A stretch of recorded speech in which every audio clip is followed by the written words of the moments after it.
Hey, survivors, I'm Cynthia Schiller, and we went through hell.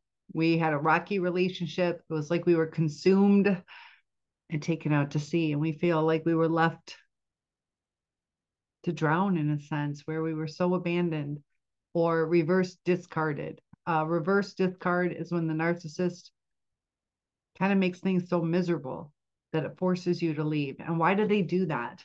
They do it because they don't have the guts to change, the guts to take accountability, or to be truthful.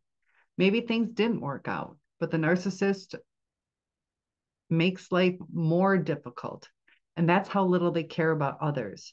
They can be honest with you, tell you what's going on.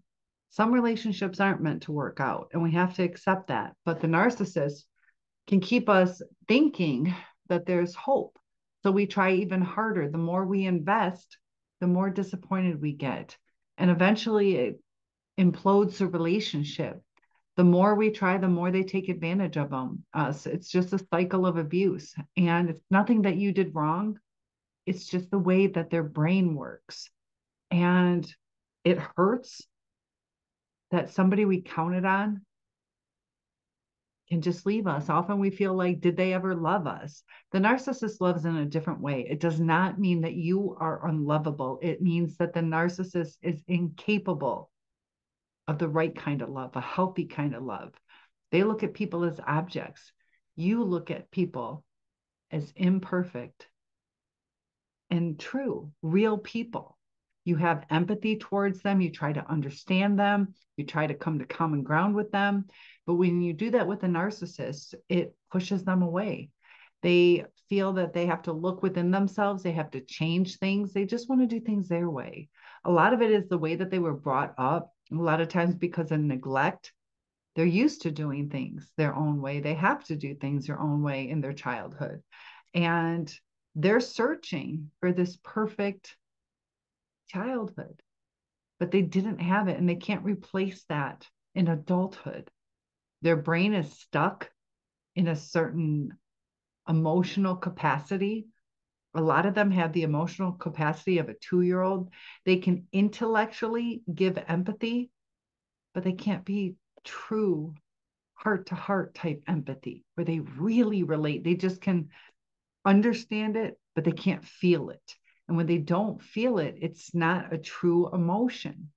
When they feel it, they show it and they mean it. When they don't feel it, it's superficial. So a relationship with a narcissist is always superficial. That's why it's so easy for them to move on. They don't want to work through things because they don't feel the attachment. When they do stay, it's because of an attachment to services, whether it's sexual or household things or money. But the reverse discard can be extremely painful because it leaves you feeling, I did everything. I did everything possible. And that says a lot about you, that you're willing to go to the utmost. But in the future, remember that when we're investing in people, we need to get something back. And the more we give, the more people take. There has to be a balance. We have to take a step back and let people invest in us. We are worth being invested in. It's hard.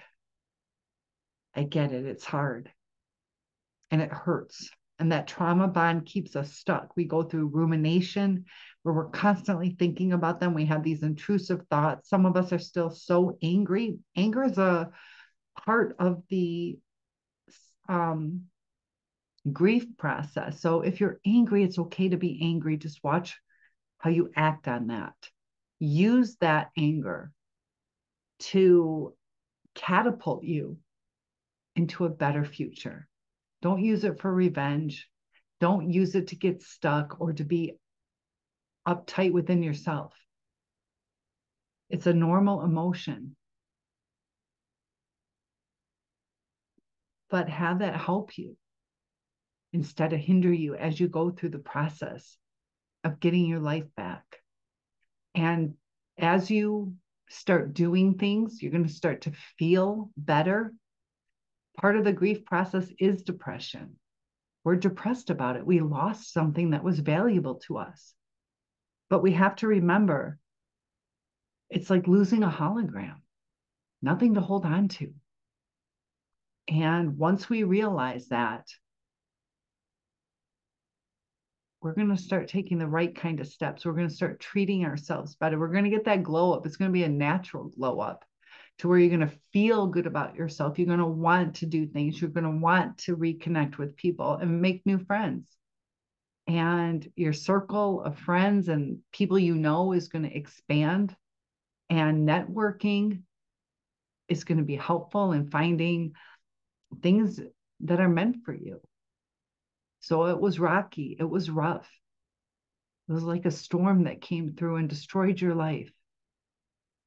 It just destroyed a portion of it, not your entire life.